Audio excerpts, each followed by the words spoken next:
Payday 2 is a game that has been out who knows how long and has had God knows how many updates, and despite adding more and more features over the years, does not have a tutorial that teaches the player, like, anything. There have been player-made guides here on YouTube, but the last good one was 4 years ago, and needless to say, is outdated. Anyway, I decided that I would make a video containing literally everything that a new player should know. That said, it'll be a video on everything a PC player should know. Consoles have been abandoned by overkill for years and are very far behind. I can't promise that most of the information in this video will apply to anyone playing on anything other than PC. This isn't a quick video, so I suggest jumping around to whatever interests you and skipping whatever you already know using the chapters feature. There will also be advice near the end of the video on how to go further into the game when you aren't new anymore, so even players with several hundred hours will have something to learn here. Additionally, I'll be providing a lot of resources to things I mention, and I'll explain how that works right now. If you just want a quick start to the game rather than information regarding everything, here's a video by Mr. Creepy that I suggest you watch. See the number in the corner of your screen? That corresponds to a link in the description leading to that source. Got it? Alright, let's get started. Let's start with the options, as with any beginner guide. I'm not going to bother with most of them, as they're the same as any other game, but there are a few that should be outlined. Starting with video options, you'll notice there's no full screen windowed option. There isn't one in the game, but I will show a workaround near the end of the video. In advanced, I want to bring attention to use high quality weapons, texture settings, frame rate, FOV adjustment, and streaming chunk KB. For the high quality weapons, make sure you don't have this option on, and for the texture settings, make sure you don't use high. This game can get really unstable, and these options help prevent crashing, which is something I'll go into later as well. For frame rate, if you have a nice PC and want to go for higher frames, sometimes it just won't let you. For that, you will need to go to your renderer settings and manually put in 144, or whatever you want. To do so, you will need to press your Windows and R key, then type in %appdata%. From there, navigate to Local, Payday 2, and then the renderer settings. The FOV is not necessarily something you should change. If you like the default, that's fine. However, I find the default view model to be disgustingly restrictive, so I'd suggest just turning this up all the way. Finally, for streaming chunk KB, set it to the highest value. There's no real reason to go lower, as it'll just slow your loading times. Next, let's go back to the options and into user interface. I highly suggest turning on throwable and ammo outlines for now. Feel free to turn it off later, but it will be very useful for you at the beginning. Lastly, let's go back to options and into accessibility. Here you will just want to turn on motion dot. It doesn't really matter how you configure it, but I highly suggest grabbing one. This game, despite being a shooter, does not have a crosshair. These will act as your crosshair, but if you don't need it, then don't worry about it. The other settings in here might also appeal to you, but I can't recommend anything outside of saying to try them all out and see which one you like. Next, I want to explain the user interface. At the top, from left to right, you have the current objective, timer, and state. However, this is from the stealth perspective. In the loud perspective, you will have an assault banner and a hostage counter on your top right. On the bottom right is your information. Next to your name is the amount of downs you have before custody, and under your name is your health bar. The green circle is your actual health, and the white circle surrounding it is your armor. Next to that is your weapon information, with your primary weapon on top and secondary weapon on the bottom. The bigger number is how many bullets are currently loaded in your gun, and the smaller number is how many you have total. Both of these numbers go down simultaneously because your magazine is part of the total ammo. A lot of shooters will show how much you have in reserve, but Payday 2 is not like that. The small section next to your ammo count is showing your firing mode, which is something I'll explain later. The next panel is your gear. Starting from the top, you have your deployable, as well as how many of that deployable you have. Next is your cable tie count, and finally your throwable and how many of those you have. Along the bottom of the screen, you will have smaller, less detailed versions of the same panel showing information about your team. If you don't have any human players, but do have AI on, then your AI names will fill these spots. Finally, if you press tab, you will see some map information. The important parts are toward the bottom. Joker's controlled is a loud-only bit of information, and it'll be important later on. If you're in stealth, you will instead see pagers used. I will explain this later as well. There's also how many body bags you have, which is only useful for stealth, but does show in both stealth and loud. Now that you're acquainted with the user interface, let's forget about all of that. You will find a lot of people with completely different user interfaces than the default. That's because modding is very prevalent in this game, and because the footage you'll see in this video is modded, I wanted to get this section done. There are tons of modding guides out there, so I don't feel the need to make one here. I suggest checking out this quick video by Dorpenka, as it will show you how to find and install mods quickly and cleanly. However, one thing that was not mentioned in the video is what to do in case you don't have a mod overrides folder. This is as simple as it gets. Just right click, make a new folder, and call it mod_overrides. I want to bring your attention to the mods folder as it'll have a couple folders in there already. For the most part, you won't have to touch these. However, there are some mods which will have a save file, and it will go in the saves folder. For example, one of the mods I use is MUI, but if you just download MUI and start up your game, you'll notice that it does not look the same as my setup. In my mod list, I provide a download to my save file, and once you add that into your folder, then the MUI setup will be identical to mine. If you ever want to replicate someone's game exactly, you will need their save files as well as their mods. The last thing I want to mention in this section is that you aren't going to get banned from playing the game for using mods. This game barely even has an anti-cheat to begin with. However, use your common sense regarding cheating. Nobody can stop you from using Carry Stacker, Silent Assassin, Better Bots, and whatever else. However, if you want to use these cheats, just use them in private lobbies or with friends. Don't go into online games and mess with others' experience. Cheat yourself out of glory, not others. Alright, moving on. There are 3 types of game modes in this game: heists, crime spree, and holdout. The main one is just heists, but I'll cover the other 2 later. Heists are split into 2 approaches, stealth and loud. However, before I go into these, I want to explain what you'll be bringing to these missions, and for that I need to go over the inventory. On the right side of your screen is the information regarding your gear. The top 2 on the left side are the ones that don't matter. Your character is purely cosmetic, and you should just pick whoever you like most based on their voice lines, because that's basically the only indication in-game of who you're actually playing. Your mask also does not matter.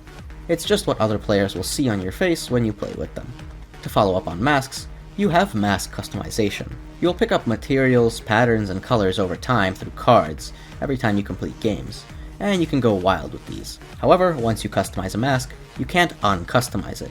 You'll have to get a new version of the mask if you want to make another. However, some masks you can only have one of. You will have the option to either sell or return a mask when you click on it. Returned masks will always be available for repurchase, but sold ones will not. You will need to find multiple copies of these masks through card drops if you want to re-customize. Continuing with customization, we have suit customizations, of which there are 2 types, outfits and skins. The outfit menu is found easily, and you just pick whatever you want. The skin menu is a little bit more hidden, as you need to select an armor and then customize that armor. The gloves are in the same place as outfits, and you also just pick whatever you want. There are also weapon skins in this game that you can apply to guns, as well as weapon colors. Colors are straightforward, requiring various unlock methods. Select custom color in the weapon modding menu, and then pick whatever you like. Skins are different in that you have to either get them randomly through once per day drop, or buy them in the Steam market.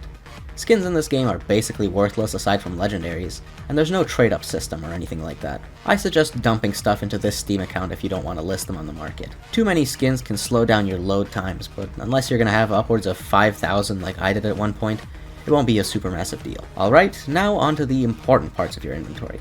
Starting with armor, you have several choices here as long as you're over their unlock level, except for one. The highest armor in this game is unlocked through skills, which I'll explain soon enough. These different armor all have different stats, but the important stats are armor, dodge, and concealment. Armor is the amount of armor points it has. Duh. Dodge is a stat that is only positive on the suit, and despite saying 0, heavier armor will have increasingly negative dodge values. This doesn't mean that bullets are attracted to you. It just means that it'll take more and more dodge before you will actually get any benefits.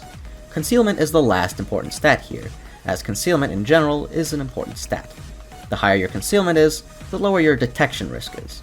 A lower detection risk is useful for stealth, as well as a couple skills I'll mention later. Stamina and speed are stats that some people will consider important, but the differences are honestly so minor in-game that it doesn't matter. The next important part of the inventory is the deployable. You have several choices here, and I'll go more in depth into these when I talk about actual gameplay. There are 2 here that are locked, being the suppressed sentry and the armor bag. The suppressed sentry is unlocked through a skill, and the armor bag is unlocked through a certain perk that is in all perk decks. Next are your throwables. I'll explain these in the loud section as they aren't all that valuable for stealth except for one.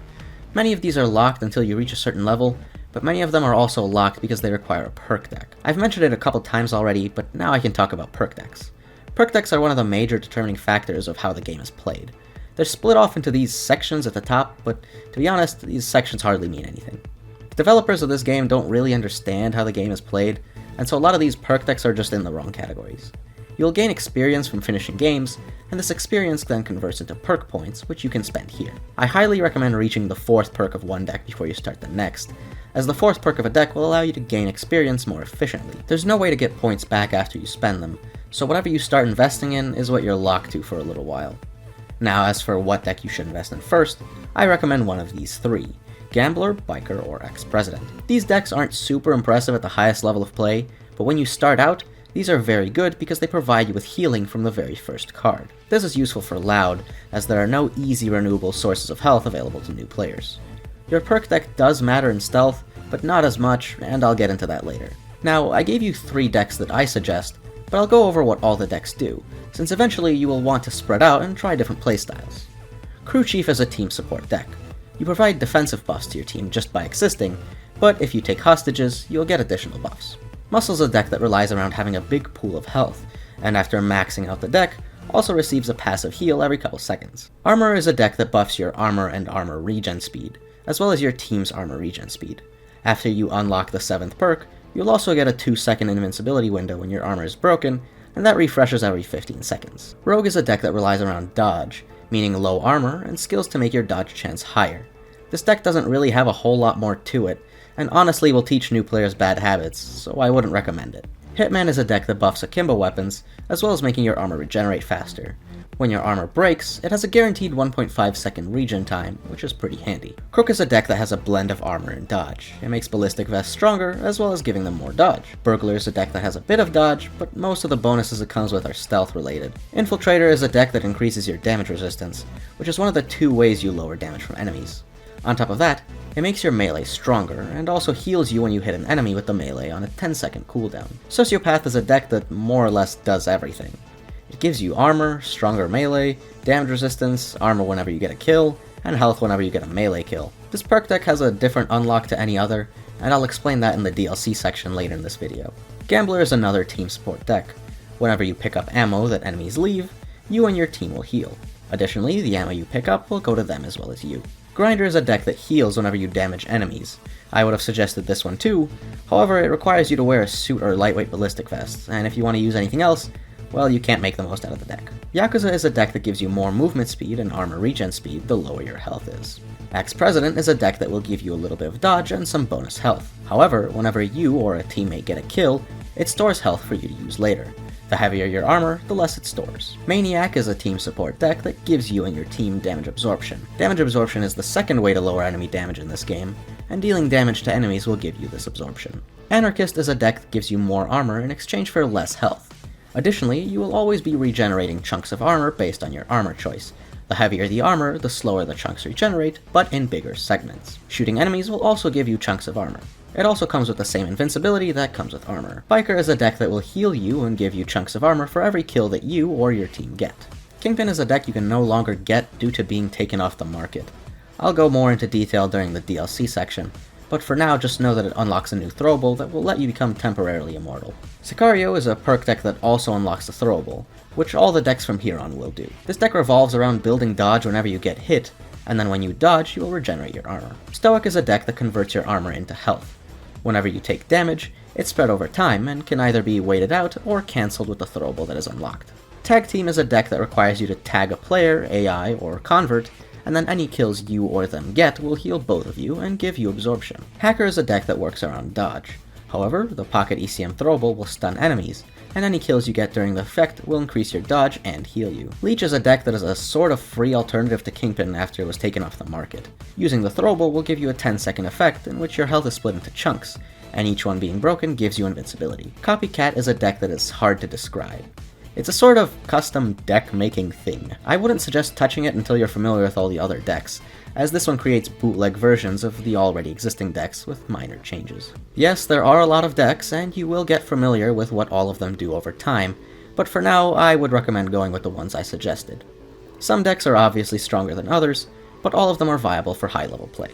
Next we have skills, and as you level up, you will earn skill points, specifically 1 skill point per level, and 2 additional skill points every 10 levels. This means that at level 100, you'll max out at 120 skill points. I will not read out what each of these do, I'll leave that for you to handle. For the most part, what they say is what you get, but there are some hidden or unintentional effects that you'll find over time. These skills are organized in 5 pages of 3 trees. The idea is that stuff in the same tree have similar purposes, but it doesn't always work out like that. As you go up the tree, skills cost more, both to get and to unlock. As you'll notice, you need to spend 1 point before unlocking the second tier, 3 points before unlocking the third, and 18 points before unlocking the fourth. There are several different ways to achieve this, as shown on screen. For the most part, you want to save points to use in other trees, so spending the least required to unlock tier 4 is common practice. However, it's perfectly fine, and even recommended, to go for less efficient trees if it allows you to pick up more useful skills. Now, there is a way to lower the tier 4 cost to 16 points from 18, and it requires Infamy 1. This allows you to change to cheaper setups. Alright, next is Infamy. Infamy is on the bottom right. Once you reach level 100 and have 200 million offshore cash, you can go Infamous. This resets you at level 0, and you lose all your skill points and money. Nothing else gets removed. Some people will tell you to buy a lot of weapons to resell after Infamy, but don't bother. Despite being outdated advice, this is still spread around. As time went on, money became very easy to earn in this game. In fact, so easy that you sometimes forget the point of this game was originally stealing money. Besides, after a couple infamies, your money stops being reset too. There are two ways to Infamy, being with Reputation and with Infamy Pool. I just explained the Reputation Infamy, but the Infamy Pool works a little bit differently. After you reach level 100, any experience you get from playing gets added to your Infamy Pool. When the Infamy Pool fills up, you can Infamy through it without losing your levels. This is significantly less annoying than by Reputation. It takes a lot more experience points to do. After Infamying, you need to go back to this menu to claim your reward. There are only 100 Infamies that give you anything, and 99 of those Infamies just give you cosmetics. Like I said, only the first has a purpose by giving you cheaper tier 4 skill unlocks. Crew management is where you go as a solo player. It allows you to customize your bots with weapons, skills, and abilities. How you want them set up is heavily dependent on what setup you're playing. If you use Muscle, then the boost for more health is going to be useful. If you use Rogue, then the boost for dodge is going to be useful. As for the bot abilities, these are more general. The more bots you have, the stronger these abilities are. So if you have 3 bots and one is using the quick ability, then your interactions are going to be incredibly fast. The inspiring ability allows your bots to revive you from a range, and the more bots you have, the shorter the cooldown is. The other 2 abilities don't really care for bot count too much, but having Sharp-Eyed increases pickup, and having Piercing allows your bots to kill shields. Speaking of killing, weapons. Bot weapons don't work like they do for players. No matter what modifications you have on them, the bots will only use the default weapon form. Additionally, the stats on bot weapons are completely different to the ones that are for players. I could show you in-depth information on each weapon, but you probably wouldn't care, so I'll just say that the best weapon to give bots for close range is the Brenner LMG, and the best weapon to give for everything else is the Queen's Wrath rifle. I also want to point out that bot priority is from left to right. If you go into a public game and only one person joins you, they'll replace the rightmost bot, so place your most important stuff on the left bot. Now we can talk about weapons. Melee weapons are the least important. This is a game about guns after all.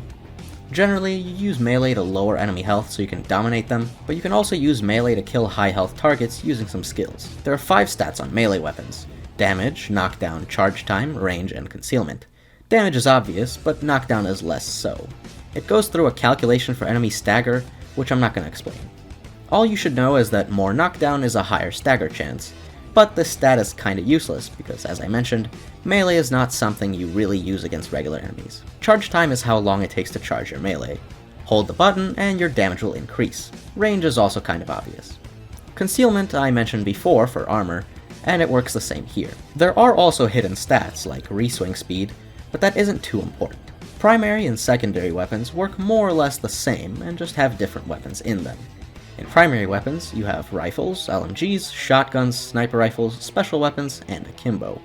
In secondary weapons, you have pistols, shotguns, snipers, SMGs, and special weapons. There are subcategories in these categories, mostly based on their damage, but that's something you'll feel out later. Some weapon types are better at some things than others, but they're all good enough. Now let's go over weapon modding. I promise you, it's not as complicated as it may initially seem. Every weapon has multiple different parts that you can modify. However, you can only use one weapon mod per category. As for the modding itself, just look over on the stats panel. Green number good, red number bad. Very simple. A lot of weapon mods are just obsolete, so only use them for aesthetic choices if you so choose. To get these weapon mods, you either need to buy them through Continental coins, or get them through card drops, and I'll get to both later on. Some of them will also be locked behind achievements. A quick mention for achievements in this game, of which there are a lot. I suggest just playing the game because it hands out achievements left and right. However, when that is over, you'll be left with stuff to hunt. If you need specific help on achievements, then I suggest the channel Unknown Knight. Control F through his video list and you'll probably find what you need. Now I want to go over the stats on weapons. Magazine, total ammo, rate of fire, and damage are obvious, and there's nothing I really need to go over there. However, accuracy and stability are different. For one, these only increase and decrease in chunks of 4, which is a bit odd, but that's just a quirk of the game. Second, these are not the actual stats that control your stability and accuracy. There are hidden stats on every gun called recoil and spread. Recoil is a rule for how much your gun will bounce in a certain direction after shooting, and as your stability goes higher, the recoil goes lower. As your stability goes lower, the recoil will go higher. Spread also works like this, but with one exception. At 100 accuracy, your bullet will always go where you send it. Otherwise, there is a cone in which your bullets can end up randomly. There are no spray controls or spray patterns in this game, everything is random. Generally, you're going to want your weapons as close to maximum stability and accuracy, but I want to point out shotguns. Because of how shotguns work in this game, which is shooting out a set number of pellets and each pellet does full damage, you want a lower accuracy with shotguns. Lower accuracy means higher spread, and higher spread means more pellets hit more people. There is also a weapon mod for shotguns called the Donald's Horizontal Leveler. This mod actually makes your pellets spread horizontally rather than anywhere in a cone, which is good for aiming at the heads of enemies in clumps. The next stat is Concealment, which I've already mentioned multiple times. Now is when it's worth mentioning how Concealment corresponds to detection risk, because it's a bit wonky. For every point of Concealment you gain, your detection risk goes down by a more or less random number. There are detection values that this game just doesn't have, and that's why it may seem like the number jumps. Adding 1 Concealment to a 4 detection build makes it a 3 detection build, but adding 1 Concealment to a 6 detection build makes it a 4 detection build. This gets more random the higher you go. Adding 1 Concealment to a 29 det build makes it 26. Adding 1 Concealment to a 32 makes it 29. Adding 1 Concealment to a 35 makes it 32. Adding 1 Concealment to 43 makes it 35. Honestly, who knows? This is a strange system. The next stat is Threat, and to be honest, it doesn't do anything. The higher the threat, the faster enemies will try to jump out of the way of your bullets, but they tend to die before that happens, so who cares. Finally, we have Reload Time. This game has a tactical reload system in which reloading before you empty out the magazine gives a faster reload than from empty. However, there are some weapons in which it doesn't change anything, and there are also some weapons in which reloading from empty is faster than full. There's also this bar thing for optimal range. You can also ignore that. This is a very poorly implemented system that Overkill beta tested a while ago, everyone didn't like, but it got added anyway. Any information you can get from this is meaningless, because you don't control the range of interaction in this game. Lastly, I want to mention hidden stats. There's actually quite a few of these, but aside from recoil and spread, I want to mention ammo pickup. Upon picking up ammo from the corpses of your enemies, you'll gain some bullets. Every gun has a minimum and maximum pickup, and the game just picks a random number between these and gives you that ammo. There's no way to know these numbers outside of mods, but the Payday wiki has all the hidden stats available. The wiki has a lot of information, but nothing really useful. I recommend going here for stats and trivia, not for the advice that it may have. Sometimes there are unupdated inaccuracies, but it is correct for the most part. Your weapons, deck, throwables, deployables, and skills all make up what is called your build. So how should you choose your build? Well, honestly, just go for whatever looks interesting or fun to you. One word that a lot of people like to throw around in terms of builds is viability, but it's a pretty dumb word. Everything in this game is viable, even at the highest level. Here's me beating the highest difficulty alone without bots using nothing but 2 saws. Here's me beating the highest difficulty alone without using bots with nothing but a snowball. Here's me and some friends beating the highest difficulty on one of the hardest maps in the game using only the worst perk deck and 2 saws. Here's me and some friends beating the highest difficulty without any skills and using only level 0 locked weapons. Seriously, everything in this game works fine if you just put in some effort. Anyone who tells you otherwise just doesn't know what they're doing. There's no reason to go for meta decks and weapons, especially if you aren't playing the highest difficulty. That said, I will be showing some resources for that later if you do want meta. Lastly, I want to mention skill sets and profiles. In your inventory, you'll see this little thing at the bottom called Profile 1. The game gives you 15 profiles by default, which allows 15 different builds. Additionally, if you go into your skill sets and press S, you'll find different skill sets. They all have different unlock methods, but these are so that each of your builds can use different skills. I very highly recommend coming up with an organization system for the future to keep these together. I've spent hours sorting my mess of an inventory before, and if you don't want to suffer the same fate, then I suggest putting in some effort from the beginning. What I do is naming my profiles the exact same way as the skill set, and the weapons that I use so that I know what belongs where in case I ever need to change something. I've seen some people sort weapons in pages based on what weapon they are, which also works. Honestly, as long as you have some form of organization, you'll be good to go. And with that, we can begin talking about the actual game. I highly recommend going into career mode and following that for a little bit. This will give you some easy levels and money, as well as getting you familiar with how the game is played. This mode kind of tries to follow a story, but the game has a pretty strange one. Originally, there wasn't a story until one day the devs just decided to string all of their stuff together. It's complicated and involves aliens, ancient prophecies, body swapping, and so much more insanity that I don't even understand. If you are interested in the game's story, then check out the Noli's video on it. Back on track, you're going to want to level up here a bit for a couple reasons. The first is that it'll allow you to start investing in a perk deck. As I mentioned, these are integral to the game. The spending cash you get will also let you try a weapon or two that seem interesting. The second reason is that it will allow you to play maps at no cost as host, meaning you can choose a difficulty that you feel comfortable with. The third reason is that it's just not an amazing idea to go into public lobbies as a level 0. The community of this game on lower ends of difficulty is very kick-happy for several reasons, and being low-leveled is one of them. It's annoying, but what can you do about it? I got kicked multiple times trying to join, even as someone who leveled a bit, but that's just a facet of the game. One thing you'll see very often in the forums of this game is the acronym HYOG, or Host Your Own Game. The career mode will make you play transports at the 5th mission, and I would recommend stopping there. Transports are pretty terrible, and playing them this early can easily sour the game for you. Anyway, after leveling up a bit, we can talk about joining and hosting games. CrimeNet Offline is obviously the offline mode of this game. Playing here will prevent others from joining, but aside from that, it's more or less the same. However, your armor will regenerate slightly faster, and Captain Winters will not spawn. What either of those mean will be discussed later. As for just CrimeNet, you'll see these markers popping up. These markers tell you a lot of information. At the top, you have the Steam name of whoever's hosting.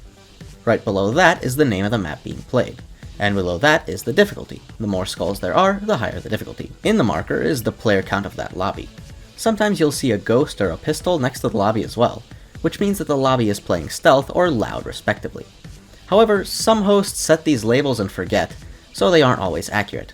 You can generally tell what tactic is being played after you join. If everyone in the lobby has high detection rates, then it's loud.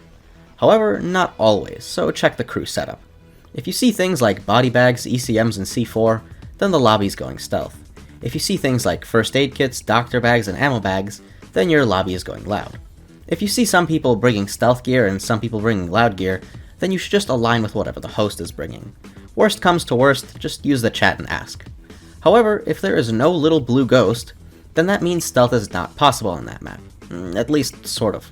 Technically, the ghost means you get a stealth bonus, but something like No Mercy will give you a stealth bonus even though it forces loud about halfway through. Once you click on a lobby, you'll see a lot of information on the game's settings. You can't really do anything about these settings, but the option to check the host's mods is helpful to keep yourself away from cheating lobbies. It's not foolproof, as some cheats can hide themselves and be renamed to seem legit, but this will work 95% of the time. However, what if you want to join something more specific? Well, on the side are the filters. Top to bottom, you have the game mode. I'll talk about the different game modes soon, but this allows you to cycle between heists, crime spree, and holdout. The friends only filter will only show lobbies that your friends are in. Lobbies highlighted green are hosted by friends, all others just have your friends in the lobby. New servers and in-lobby servers just show less games. I guess if you want lobbies that haven't started yet, you can use these settings, but I don't know anyone who does. Level appropriate servers, honestly I don't even know what it does, or if it even works. Flicking this one on and off seems to do fuck all. Allowing safe houses lets you join safe houses, which aren't really gameplay, but we'll get to the safe house soon. Allow mutated lobbies. Well, you can turn it on, but no one uses mutators. Mutators are special settings that let you change enemy spawns, health, damage, whatever. Having them turned on blocks achievements, but if you do want to play with them, the setting is down here. The allow one down setting is mainly just for the highest difficulty. One down is a modifier that does nothing, except give achievements if you're playing on death sentence. I don't really see a reason to not have this on, because you always have the option to just not join those lobbies. The tactic filter lets you look for stealth or loud lobbies, but not a lot of people mark their lobbies anyway, so this is kind of pointless. The maximum servers, distance filter, and difficulty filter do exactly what you think they'll do. The contract filter is possibly the most outdated feature in this game. Have fun scrolling through this, looking for a map you want to play. The best advice I can give is that newer maps are toward the bottom. The kick filter allows you to find lobbies where psychopaths roam. Not really, but there's no reason for a host to not use the host kick option. They're just asking for trouble using anything else. That's joining, but what if you want to host? You have two options. Either wait for these empty markers to show up randomly, or buy a contract through the contract broker. For the contract broker, you're going to click this option. This is what I believe to be the most intuitive menu in the game, and I would not change anything about the design. On the top are categories, and on the side are subcategories. There's also a search bar on the bottom in case you want to play something and don't know where it is. It only seems a bit buggy displaying when you last played something, but that's not important anyway. One thing to note is that maps you select here cost offshore cash, so I wouldn't suggest using the contract broker too early on when you don't have much money. Selecting a map from here is the exact same as selecting one that randomly shows up, but with one exception. You need to set the difficulty of a heist manually if you go through Contract Broker. You won't be able to purchase higher difficulties until you reach certain levels, but if you just set your filter to the highest difficulty, you can host whatever shows up randomly, which is probably just an oversight. Anyway, you'll be presented with lobby options, and going from top to bottom, you have the Tactic, which is the Loud Pistol marker or Stealth Ghost marker. Next is the Kick option, which you should only use Host Kick. Permissions is a big one. A lot of people just don't set this one when they want to play with friends, and end up kicking everyone who joins. Don't be like those people. Set the game to public if you want anyone to join, set to friends only if you want only your friends to join, and set it to private if you want no one to join. However, there is a caveat to the friends only option. Even if you have this one on, people who aren't in your friends list can join if they are a friend of someone who's in the lobby. I'm sure there's some kind of 6 degrees of separation thing that can happen, resulting in friends-only lobbies becoming public ones, but don't worry about it too hard. Another way to join friends-only lobbies is through the join link on someone's Steam account. Go to the Steam web client, copy the join button thing, paste it in your browser, and there you go. Alternatively, just clicking the button through the Steam browser works too. Moving on, reputation limit. This blocks certain levels from joining. Set the limit to 100 if you only want max level players to join, set it to 0 if you want anyone to join. This setting doesn't really mean anything. This game used to only have 100 levels, and level 100 players were the Giga Chads who would refuse to die no matter what. Then the game introduced 5 levels of Infamy, and players who had all 5 were unstoppable godlike players who made sure you got to the end of the map in one piece. Then the amount of Infamies was raised to 25, and the people who had all 25 were, well, 50-50. The addition of Crime Spree made Infamying really easy, so you either had good players or those who just speedran all 25. And now the game sits at a whopping 500 Infamies, and those are all either cheaters or mediocre at the game. I've never met an Infamy 500 player who I would truly call good, but some of them have certainly been above average. Infamy means nearly nothing relating to a player's skill level, so I would not suggest making any assumptions about a player that joins based on that. Moving on, drop-in is an interesting setting that impacts people who join mid-game. Having it on means they'll instantly spawn in as soon as they press ready. Having it set to prompt means anyone who joins will be held in a sort of limbo. When the host is ready, they can let a player in. A lot of people advocate for this setting as to not let people spawn in the middle of a battlefield, but personally, whenever I see someone join, I just play around safer areas instead. So let's stay sharp. Oh my god! Okay. Sure. That was a... Oh, good! What the fuck? Huh?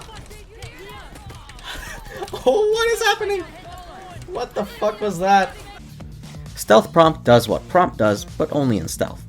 If you don't want someone to spawn in front of a guard, this is a nice option. I don't think I need to tell you what setting it to off means. Team AI just lets you choose if you spawn with or without your AI. They'll get replaced as players join, and I'd really just suggest keeping them on unless you know what you're doing. Now, auto-kick cheaters.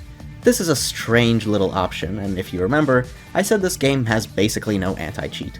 Well, the cheat detection system in this game is more of a piracy detection system with a couple anti-cheat measures on top. If you are interested in exactly what sets it off, here's a guide to go into more detail. Honestly, it's up to you if you want to trust the system, as it can false flag from desync. Personally, I'm on the better safe than sorry side. I also have multiple anti-cheat mods to follow it up. Anyone kicked can still rejoin unless you ban them. Some other stuff you'll see in the menu before you start a map are the offshore cost of the map, the payout, and the experience you get. The offshore cost is how much money is taken from your offshore account, duh, but the other notes are more guidelines than anything. Additional loot and various other things can lead to more experience and payout, so you'll almost always be getting more than what it says. One final aspect of lobby control is the player list. At any time, be it in lobby, in briefing, or in-game, you have the ability to go into the player list and inspect any player. From here, you can check their mods, mute them, or if you're host, kick and ban them. If you ever want to unban someone, then you can go into your advanced settings and then remove them from the ban list. With that, we can finally talk about playing the game. Let's talk about the game modes, of which there are 3. Regular heists are where you're going to spend a majority of your time. I already explained starting those up, but what are the heists? If you played the career mode like I suggested, you'd already be familiar with the idea. You get objectives which need to be done while you fight off police or keep the alarm from going off. The career mode starts off with a loud tutorial, but if you ever want to play the loud and stealth tutorials, they can be found here. Regular heists are also where you'll be completing side jobs, which is something I haven't mentioned. In the CrimeNet menu, you'll see this tab. There's a variety of jobs here, and there's sort of overarching goals to aim for. These will reward you with money, weapon mods, coins, or whatever other things. Additionally, any event rewards will go here after the event ends, so if you ever miss any event and happen to not have a time machine on you, you can claim the rewards here. The safe house also falls under the regular heist category, and that's an interesting part of the game. I think the intention was to have something you can invite friends to and show off, but literally no one uses it. You can get some achievements here, but for the most part, going into the safe house doesn't do anything. Like I mentioned, you can show off trophies, which are a sort of achievements. Doing them only gives you coins and a trinket in your safe house that you'll never show anyone. However, there is still gameplay here in the form of the safe house raid. Safe house raids are a random event indicated by the flashing of your safe house icon, which you can defend or let the crew handle. Letting the crew handle it just makes the flashing go away and you get no rewards, but you can't enter the safe house if it's being raided. So if you for some reason really want to go to your safe house while it's being raided, then let the crew handle it. However, if you choose to defend your safe house, you'll play a mission in which you need to keep cops away from a stash of money for 3 assaults. At the end, you'll earn a couple Continental coins. As I mentioned before, you're mostly going to spend these coins on weapon mods, but since we are here, I'll mention upgrading rooms in the safe house. They don't really do anything, but if you want the true secret ending of the game, some upgrades will be required. If you care, here's a full guide to the secret ending, which I guess you shouldn't read if you don't want to be spoiled, but I don't really think anyone is playing this game for the story. One final thing to mention about the heists is offshore payday. At the end of heists, you get a payday in which you pick a card. With offshore money, which you can see in your main menu, you can gamble for these cards. It's not very efficient, but you can do it if you want to. I mentioned mutators earlier, so there's no reason to repeat that, but now we can move down to the icon right below, which is Crime Spree. If you press the Crime Spree icon, you will get to start a crime spree from various levels. Just start from 0, there's no reason to spend coins to get the default boosts. The idea of a crime spree is to finish maps as quickly as possible. You're presented with 3 maps that you can re-roll if you so choose. These maps have different point values attached, and when you complete a map, that point value will be added to your score. As I said, the goal is to finish these maps as fast as possible. You can ignore extra loot, as it doesn't actually give you anything. What does give you something is your score. The higher your score, the higher rewards. However, as your score goes higher, the game will add unique modifiers and make your game harder in stealth and loud. These unique modifiers eventually end, but there is a common modifier that gets added every 50 points that increases enemy health and damage. There's no limit on how high your crime spree can go, and thus no limit on enemy health and damage. Eventually, the enemies become unkillable and do damage so high that you can't survive them. However, as you go higher and higher, the rewards get really tasty. That said, you don't have to reach the high levels alone. Going to the crime spree filter will show you lobbies as well as what level of crime spree they are. If you join a host with a higher score than yours, you'll gain catch-up points to bring your rank closer to them. If you join a host that has a score lower than yours, you will not earn any points until they reach your level. If you ever fail your crime spree, your rewards get locked unless you pay the coins to restart it. The thing about failing in Crime Spree is that it's punished more than in any other game mode. There are no restarts in Crime Spree, and if you leave to avoid failure, your spree will count as failed. Unfortunately, that also means crashing ends your spree. If you want to know everything about Crime Spree, then check out this guide made by Uncle Gelgel. He's probably the best Crime Spree player out there, at least when people still played Crime Spree actively. Unfortunately, Crime Spree is a somewhat dead game mode because of a change Overkill made. The change was just not allowing catch-up unless you were level 100, and since Crime Spree was used to level up, well, the game mode had no purpose. This was changed again later on to have a maximum of 100 catch-up points. This is the only inaccuracy in the guide, simply because it wasn't updated with the changes. Crime Spree is still the fastest way to level up if you combine it with the Infamy pool. Even being locked to 100 catch-up is more powerful than grinding regularly, but again, no one really plays Crime Spree anymore. Not only is it the fastest way to level up, but it's the fastest way to earn anything really. Claiming your spree will give you tons of money, coins, and cards, which is how some people end up with absurd numbers. The final game is Holdout, and it's certainly a game mode. Holdout allows you to pick from a couple maps on which you will play. A Holdout game has 9 waves of increasing difficulty, during which you need to protect a hostage. If the cops free the hostage, you lose. If anyone in your team custodies, you also lose. You do have the option to trade your hostage after every wave for increasing rewards. There's really no reason to play Holdout unless you're going to wave 9. The increasing difficulty is also pretty boring as it scales slowly. Holdout games last an average of 30 minutes, the first 20 of which are you just sitting there AFK because the enemies are a complete non-threat, and the last 10 of which are just fighting bullet sponges. The game mode isn't hard, it's just kinda boring. However, you can use it for AFK grinding due to a combination of the game mode being easy and your bots being strong. I'd suggest just playing something else to be perfectly honest. Anyway, this is the only game mode that can only be done loud. Now that I've mentioned that, we can talk about the 2 approaches in this game being loud and stealth. Let's cover stealth first, because it's much more straightforward.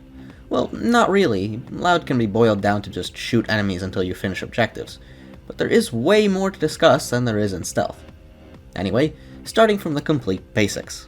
Stealth requires you to complete maps without setting off the alarm. The alarm being set off can happen in multiple ways. Being spotted by a camera, a civilian or guard calling the police, not answering a guard pager, answering too many guard pagers, and also a couple map-specific things such as alarm buttons and killing certain targets. So how does a game mode play? Well, for the most part, it's just a lot of waiting. Guards and civilians move around, and you just need to avoid their eyes. If you want, you can kill them. There's no limit to how many civilians you can kill, but you are only allowed 4 guards because of 4 pagers. Civilians can be controlled by shouting at them and then using cable ties.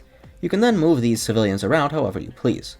They aren't super good at following your path though, so keeping them alive may just lead to more problems than killing them. But since killing civilians will take money out of your spending, you may want to just tie them up and leave their head in a wall. The reason for this is because the head is the only thing that matters in this game. Enemies only see heads, be it yours or a civilian's. If a civilian's head is through a wall, passing civs and guards will not notice a body just lying there. You can dominate a guard by shouting at them as soon as they detect you, but you generally want to kill them anyway since you can't move them like you can civs. Guards will also notice things like bags, be it body bags or loot, broken glass and broken cameras. Cameras will also notice things, but if you kill the camera operator hiding in the map, then cameras will no longer matter. I suggest always playing stealth on the highest difficulty that is available to you, mainly because stealth just doesn't scale. As you increase the difficulty, almost nothing changes, except cameras becoming unbreakable. Even that doesn't matter, because breaking cameras isn't a good idea. Remember that guards seeing a broken camera can set off the alarm. For that reason, most stealth is just done on death sentence for the rewards, or death sentence 1 down for the achievements. So what should you bring to stealth missions? Let's start with decks. There are 5 decks that have a purpose in stealth, but of course, the stealth option in perk decks only has 2. Like I said, these categories are basically useless. The most niche deck is Anarchist.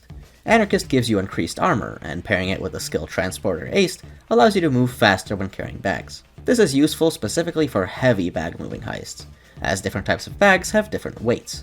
Things like jewelry are much easier to carry than artifacts. A full list of loot and their weights can be found on the wiki if you're interested. The next deck to discuss is Burglar. This deck is the only deck that is truly built for stealth with blatant stealth benefits, so obviously it's one of the worst options.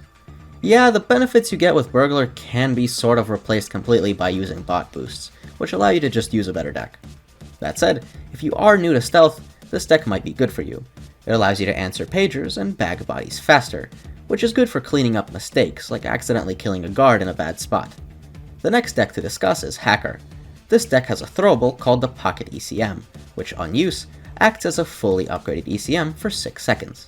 I'll get into what this does a little bit later, but for now just know that this is useful for skirting around cameras, giving yourself a couple extra seconds on a pager, or just delaying the alarm by a little bit in the worst case scenario. If Burglar is good at fixing mistakes, Hacker is good at preventing them. The next deck, Yakuza, is good for not making them at all.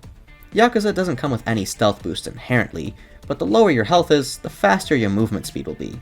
Moving faster has a lot of benefits, mostly stemming from how detection in this game works. To be detected, you need to be seen for a period of time by guards or civs. Sprint crouch jumping as Yakuza will allow you to get away with some of the dumbest shit in stealth. However, it doesn't have the cleanup abilities of Burglar, nor the prevention abilities of Hacker, so I'd suggest staying away from this one until you understand map layouts. Otherwise, your extra speed will just lead you to being detected faster. The final deck is Copycat, which, like I mentioned before, is a strange deck. This deck can be used to mimic Hacker, and that way you unlock more movement speed and keep the pocket ECM. That said, I'd stay away from this one until you understand the other decks in the game. Next, what armor? Well, suit. Unless you're using Anarchist, which can find purpose out of other armors. Since you want to have low detection risk, suit is the best choice. Next, your Throwable. Unless you're playing Hacker or Copycat mimicking Hacker, which uses the pocket ECM, you can really pick whatever you want. You won't be using these anyway, so it's best to go for a non-explosive in case you accidentally throw one. However, Molotovs can be brought if you're playing Yakuza or Copycat mimicking Yakuza to lower your health. Next up are Deployables. Body bag cases and ECM jammers are the obvious choice here. You do spawn with a body bag, 2 if you have the skill for it, but each body bag case comes with 3 body bags, and you can have 2 cases. This is nice if you know you're going to be killing a lot, and want to move them out of the way, be it dumpsters or just safer places. ECM jammers, when fully upgraded, provide a 30-second effect that blocks all alarms. This means cameras, civilians, and guards can't raise the alarm. Additionally, any pagers that haven't yet activated will be delayed until the effect ends. However, those already started will need to be answered. This will not block instant events though, so watch out for things like killing Garrett on Breaking Feds, or walking through lasers on Golden Gun Casino. During the last 5 seconds of an ECM, it will begin to blink as an indicator. You can also use them to open some doors in the game. ECMs are the strongest deployable for stealth, because 4 people using 2 fully upgraded ECMs can prevent the alarm for 4 minutes. This is used in ECM rushes, of which there are 2 types. The first type is to clear out a specific area. For example, drop an ECM, kill everyone in the room, and then answer the pagers when the effect ends. The second type is to finish out a map. For example, if you've used all 4 of your pagers and then killed another guard, placing an ECM will allow your team to finish the map. There is technically a third type of ECM rush, in which you just go in with ECMs from the beginning and finish before all your ECMs run out, but this won't work for every map as some have anti-rush measures. Next up is C4, which doesn't sound like a stealth deployable, but is. C4 can be placed on surfaces, and when in sensor mode, indicated by the blue light, will mark any guards that walk through them. Since you can have up to 14 of these, you can place them all over the place and have information about nearly every corner of the map. However, they only mark guards, so civilians that walk through will still be invisible. The last deployable of significant value in stealth is the ammo bag. This is mainly just used to refill saw ammo on certain heists. Next, let's talk about what weapons you're going to want to bring to stealth. Really, as long as your weapon is silenced through the weapon mod menu, you can bring anything you want. However, common picks are shotguns because of their ability to launch bodies around. If you don't want to answer a pager in the open, blast a guard into the corner of a room and answer the pager there. Shotguns can also be used to hide bodies behind furniture, or even off the map if you want. The most common choice is the Judge shotgun, because it fulfills the second requirement, which is being highly concealable. Since you want low detection risk, high concealment is a no-brainer. Aside from shotguns, you may want to consider a weapon that has high accuracy. If you want to kill a couple civs at a distance, a rifle could work. You could also bring a saw, which can be used to open doors, gates, deposit boxes, and more things. Though these don't exist on every map, and the saw isn't very concealable, so I wouldn't bring a saw unless you know you want to use it. When you do bring it, make sure that you have it using the silent motor modification, as the saw can be heard by civs and guards within a radius. The silent motor makes this radius smaller, but here's a trick that you should use. Before you go to saw something, saw the air first and then your target. Thanks to bugs, this makes your saw quieter than sawing normally. Other than that, you should always tap the saw instead of holding it, since it's far more ammo efficient. One type of weapon I recommend not bringing, however, is anything piercing. Piercing bullets go through thin walls, and can accidentally hit things you don't want them to, and that can easily end your games. Lastly, let's talk about skills. For stealth, you want movement skills as well as concealment skills. You also want bag moving skills and skills for controlling hostages. The skill for longer highlights is handy, since it gives you and your team more info regarding enemies on the map. There's a lot of useful stuff in the shinobi tree, so just get all these. These skills specifically are nice because they allow you to use certain assets, highlight enemies by not moving, open some safes, and loop cameras so that they don't see you. Beyond that, it really just depends. If you want to bring a saw, investing in ammo bags is nice. If you want to bring C4, go ahead and invest in those. It isn't a bad idea to invest in drill skills either, since they show up a lot. And of course, going for ECMs and body bags is nice if you want to use those. One thing I would recommend is Jack of all trades aced. This allows you to bring 2 deployables, albeit whatever you select to be your secondary deployable only comes in half the amount. You can switch between these with X by default. That's really it for stealth, but I might as well talk about pre-planning since I mentioned assets. These impact both stealth and loud, but there will be a lot to cover in loud anyway. Pre-planning and assets exist for most maps and let you place different things. Just assets will place specific things in more or less random places, but pre-planning is more interesting. In pre-planning, you are given blueprints of the map you're playing, as well as tons of options for things to place. You have a limit on how much you can place in every map, and you can spend these points on small things like cameras and keycards, or big things like where you spawn or escape. Use these to your advantage and experiment with what you like most.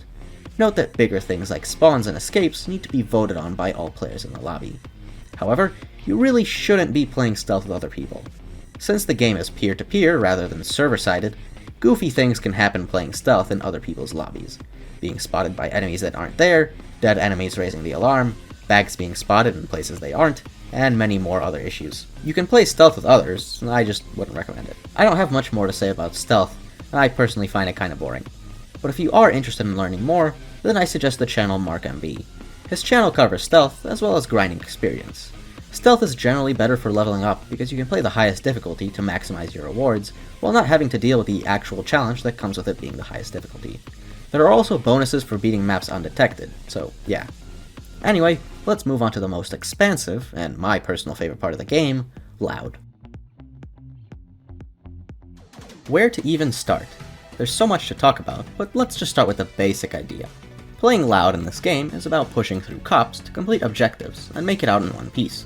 Generally, you want to strike a balance between shooting enemies and doing objectives. A lot of people tend to fall too much into one side or the other, which leads to needless struggle. You can really only fail in loud if everyone on your team dies, or you run out of time during a point of no return. Unlike stealth, loud actually does scale with difficulty, albeit kinda stupidly. The lower end difficulties are more or less identical, and the higher end difficulties are nothing alike. If you want to make a difficulty curve, it ends up as this shit show, which leads to a lot of complaining from the community.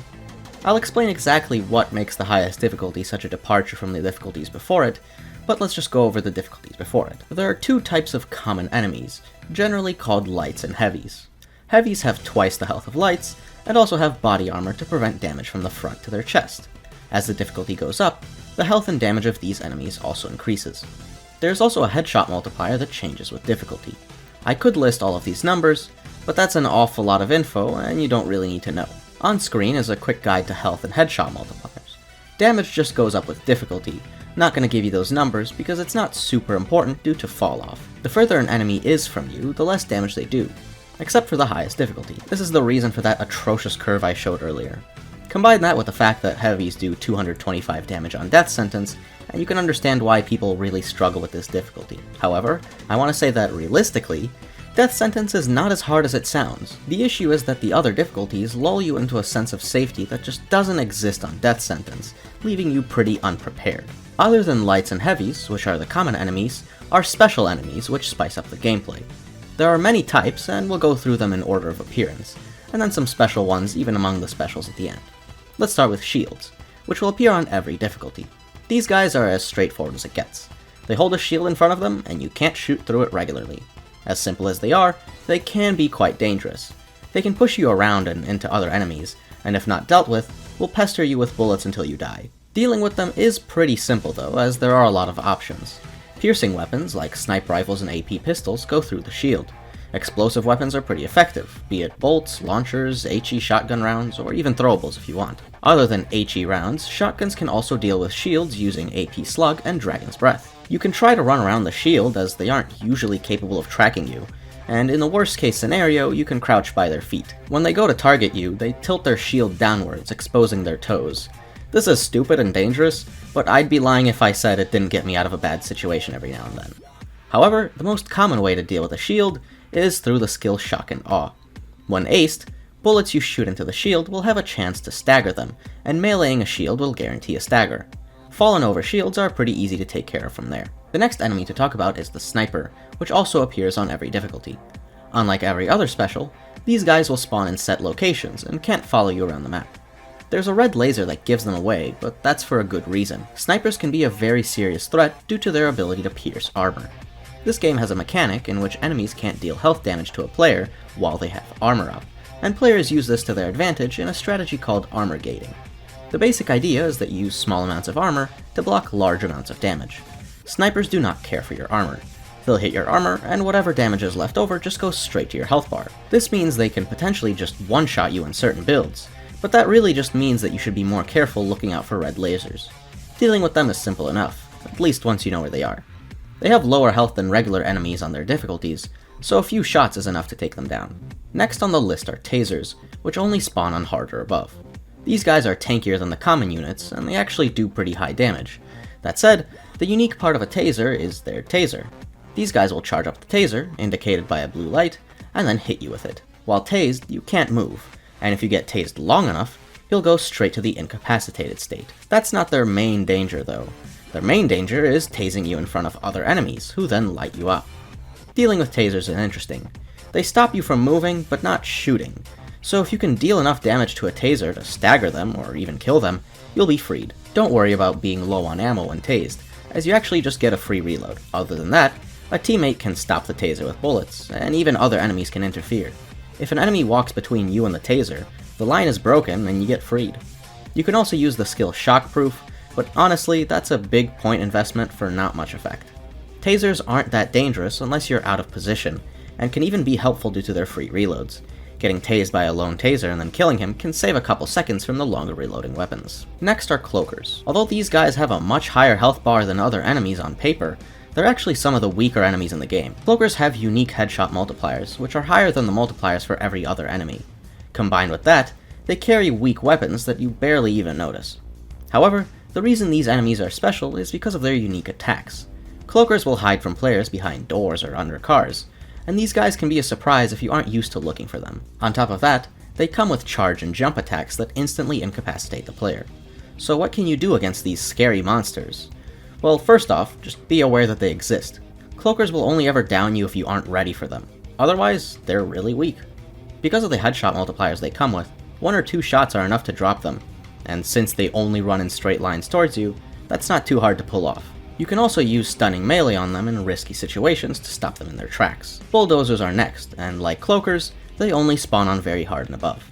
These guys are iconic with their voice lines and massive figure. They have massive health pools and have body armor that makes headshots basically required to kill them. However, they also guard their heads using visors. Until you break their visors, you can't deal headshot damage. Once you do break through, they are quite easy to deal with since, like Cloakers, they come with custom multipliers that are higher than the default. Breaking the visors can be done with any gun, but explosive weapons are commonly used as they can break the visor from even behind the dozer. Once you deal with the visor, killing dozers is as easy as walking up and mag dumping into their forehead. They also die from walking into trip mines, but that depends on how many pieces of armor they still have, a number from 0 to 7, so it's not extremely consistent. Unlike the other specials, there are multiple different kinds of dozer. The green dozer carries a slow firing but extremely high damage shotgun. If your armor is down, these guys will one-shot you at close ranges with even the highest health setups in the game, and you absolutely should be afraid. Black dozers do less damage but fire more often. They can still one-shot you at close ranges, but having a full health bar with a boost from a perk deck will usually leave you alive. Skull dozers carry LMGs and are the most deadly of the bunch. Their LMG outputs very high damage, and they don't stop to reload often like the green and black dozers do. These guys are extremely oppressive at all ranges, but they only spawn on Deathwish and above. Additionally, Deathwish and above will occasionally spawn the minigun dozer. This dozer has twice the health bar of the previous kinds, which may sound intimidating, but he's actually the weakest of the dozers. Minigun dozers can't sprint, so you usually know that they're coming ages before they get to you. The damage their minigun does is not extremely high either, and their accuracy kinda sucks at ranges. Even if it didn't suck, your grace period blocks a majority of their shots. The grace period is a short window of time in which the game will not let you take damage, and this window is 0.45 seconds on Overkill and below, and 0.35 seconds on Mayhem and above. However, there is an exception for increasing damage. If you take damage, and then get shot again, but for higher damage, the grace period does not block the second shot. All this is to say, don't worry about minigun dozers. Deal with them the same way you would any other dozer.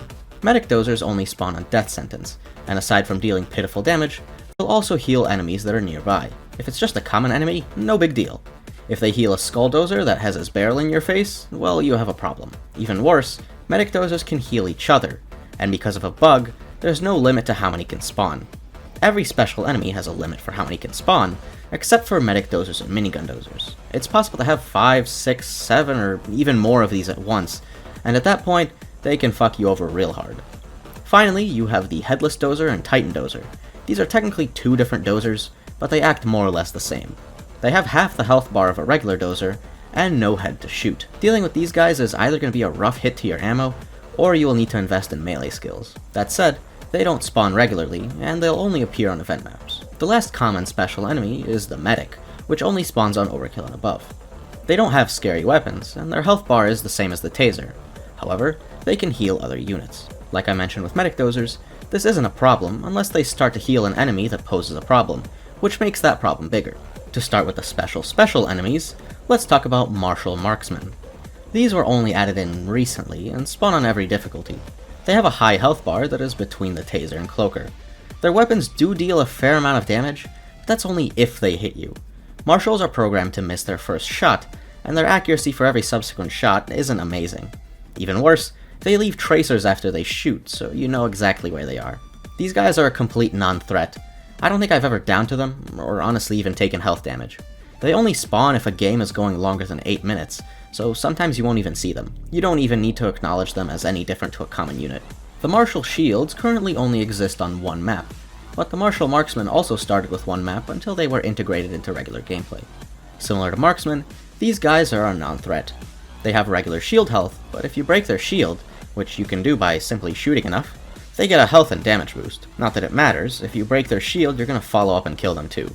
They can concuss the player, but to be honest, I've never even seen this in action because of how fast they tend to die. Next I want to talk about enemy flashes, which aren't an enemy, but they're something worth mentioning. These will spawn every now and then in set locations, and dealing with them is pretty easy. Since they make themselves obvious with their beeping and blinking, you can just shoot or melee the flashes and they'll break. Otherwise, Resilience Aced will lessen the effect they have on players. They're also frequently just stopped by map geometry, so you shouldn't stress about them too much. SWAT turrets are annoying, but only spawn on certain maps and in certain places. Dealing with these turrets usually involves not dealing with them. Unless you really need to break one, I wouldn't suggest it. Breaking them requires shooting into this spot where their laser comes from, and they can take a lot of punishment. They output a lot of damage, so trying to hit their weak spot is usually hard and not worth it. However, turrets will cycle through a firing and reloading phase, which are signified with a red and flashing yellow laser respectively. That is basically your only chance to strike. Since turrets have a damage cap, I suggest using fast-firing lower damage weapons than those that do a lot of damage in a single hit. Also know that after breaking their shield, turrets will attempt to repair themselves, and this is usually enough time to just get past them and never come back. But you can wait for it to come back and kill it again. The repairs it undergoes don't actually repair anything. They just get their shield back, but the health bar will be where you left it. You can also use an ECM, not a pocket ECM, to convert these turrets to your side. Even if only temporarily, these will wipe out enemy forces pretty effectively, and also give you time to shoot their weak spots if you choose. Finally, Captain Winters. Captain Winters can spawn on very hard and above, and can only show up once per heist. When he shows up is random, but he'll always come to a set location. Well, his spawn isn't exactly random, but how it works isn't important. While he's on the map, enemies will get a resistance to damage, and it'll keep increasing over time. After about a minute, enemies will have a 50% damage resistance. However, since he announces himself loud and clear, as well as changing the assault banner, it's pretty easy to prepare for him. He comes along with a group of special shields, which as well as having bigger shields, have higher health bars. After you kill enough of his units, or deal enough damage to him, he will start to fall back. Note that the captain himself can't be killed, so don't waste your ammo once he just starts retreating. After he leaves, whatever surviving units of his phalanx will just interfere with your gameplay until you kill them. Additionally, as soon as he retreats, the game enters Fade. I'll talk more in depth about it later, but just know that this means the assault is going to end. Special enemies in this game spawn fairly often, and all of them can be dealt with pretty easily if you're prepared. If not, they can cause you issues, but all of these enemies will announce themselves with audio cues that you'll get used to as you play. Now we can talk about what build you should be bringing to Loud. Really, there's a lot of freedom here. As I mentioned before, everything is viable for all difficulties. Anyone who tells you otherwise just doesn't know what they're talking about.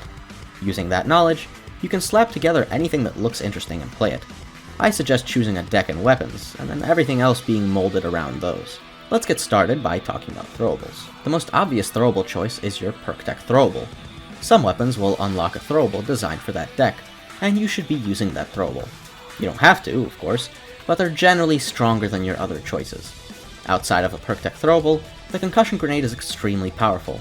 Although it doesn't kill anything, it stuns enemies on a pretty wide radius, and on top of that, lowers their accuracy for a couple seconds. But if you do want to kill, there are a lot of explosive throwables.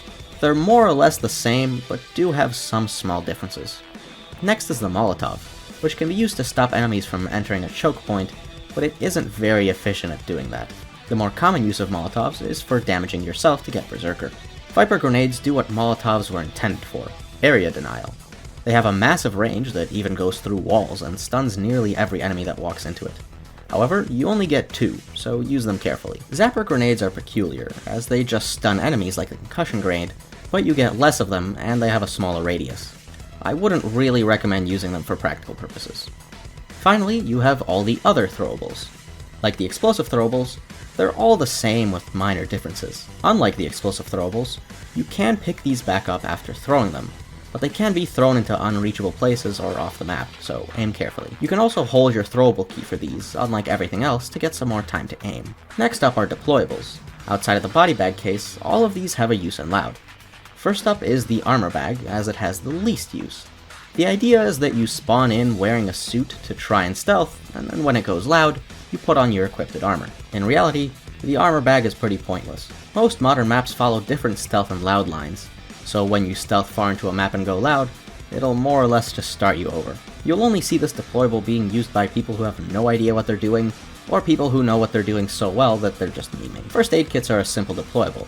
When you take health damage, using a first aid kit will fill your health bar completely.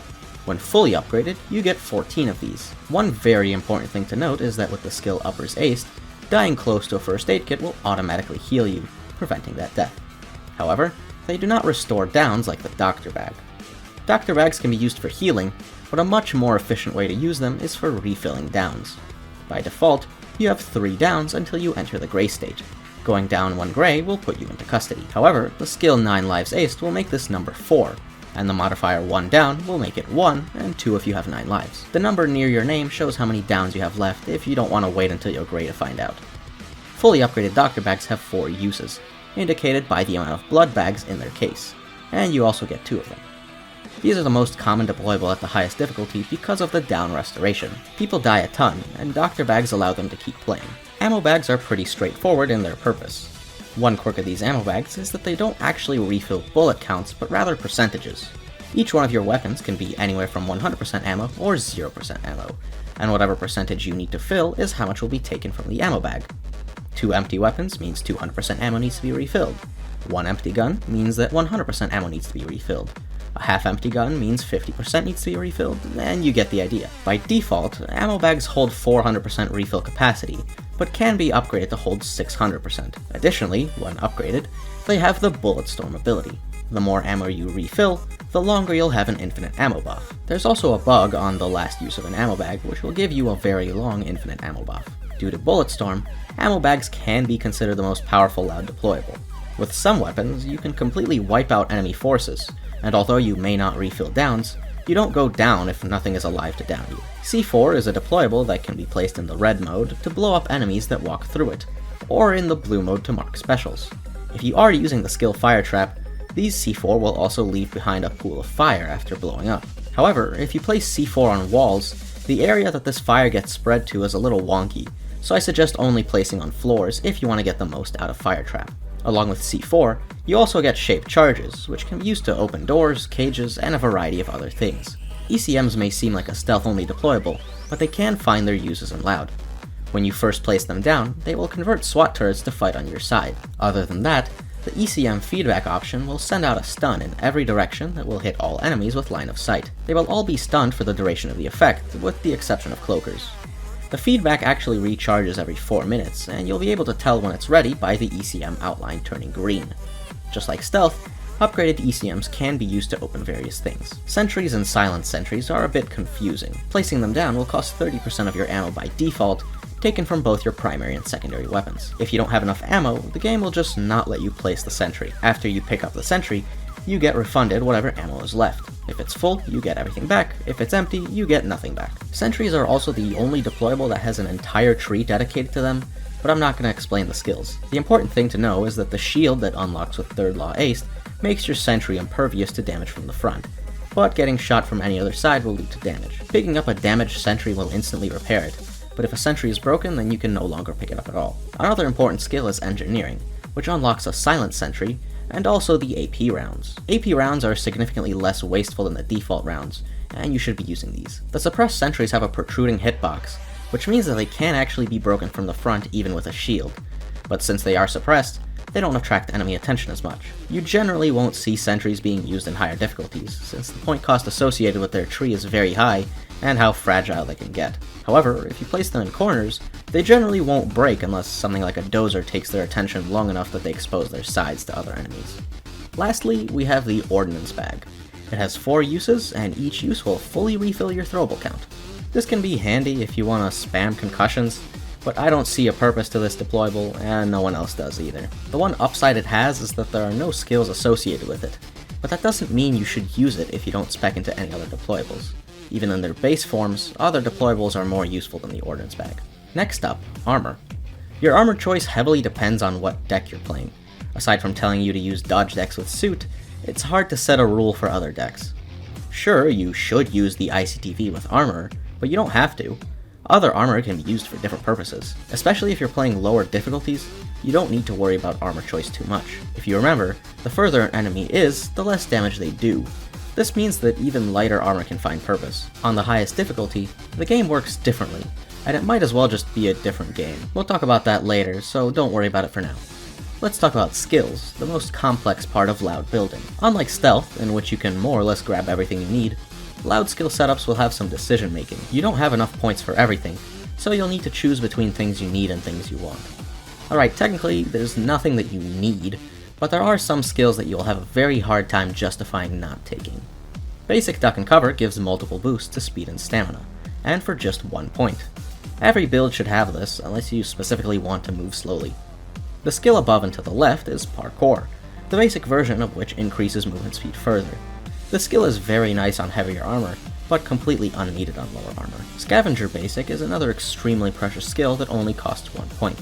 It will increase your ammo pickup range, which is super important. I'll go over that in a bit, but for now, know that this skill is something you always want to have. Bullseye is a tier 3 skill, meaning you need to build up to it first. However, the skills you grab along the way aren't bad at all, so you might as well.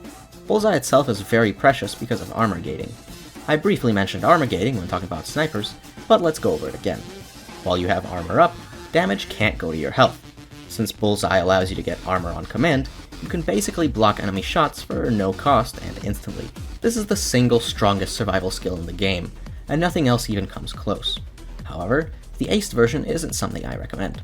5 armor works the same as 25 armor unless the enemy damage is low, and if the damage is low, then it's not really a threat anyway. There are some specific places where this skill can be useful aced, but you don't need to worry about it for now. There are also some places where you don't need Bullseye, but you don't need to worry about those either, with the exception of the Stoic deck. Since Stoic removes your armor, Bullseye just doesn't do anything. 9 lives aced is not technically required, but for 4 points you can get an extra down. For regular gameplay, this brings you from 3 to 4, but on 1 down, you go from 1 to 2. This allows a window for mistakes, but if you're confident, then skip this one. Honestly, those are the basic requirements. Everything beyond this depends on your deck and weapons. I won't explain how to build for every deck, since that's a bit ambiguous, but I will explain building for weapons. As I've repeated many times, every weapon in this game is viable, and that's because of skills. Starting with sniper rifles, the sharpshooter tree is crucial. You may want different skills for different sniper rifles, but the general rule is to get aggressive reload aced and graze aced. These will make headshots kill entire groups of people, and then give you lightning fast reloads. These two skills are more or less why sniper rifles are some of the best weapons in the game. For shotguns, you're going to want shotgun CQB aced, close by aced, and overkill basic. Some shotguns will want shotgun impact, but that's not always useful. Some shotguns could also skimp out on aced close by, but generally it's a very strong skill. These skills turn shotguns into crowd clearing, high damage powerhouses. LMGs will want basically everything aced in the oppressor tree, except heavy impact and fire control. Body expertise is a skill that increases damage to the body massively, and since LMGs are not the easiest weapons to control, the skill makes outputting damage easy and effective. You could skip it if you want and aim for heads. It's not impossible, but I wouldn't recommend it starting out. Just know that if you don't use body expertise, you can unace Surefire. Surefire aced is only here to allow you to pierce the body armor that heavies have, and if you aren't shooting bodies, well, you obviously don't need it. Lock and load aced makes the slow LMG reloads faster, and that's hard to complain about. While we're here, let's talk about rifles and SMGs. You could use the same skill setups as LMGs, but rifles and SMGs are very easy to control, and can have pretty quick reloads. All you really need is basic Surefire and basic lock and load, but the option to ace those is always available. Pistols will want to build for gun nut aced, desperado aced, and trigger happy basic almost always. Sometimes one-handed talent will be useful, but that only adds onto this setup. You should never ace trigger happy as it provides nothing practical over basic.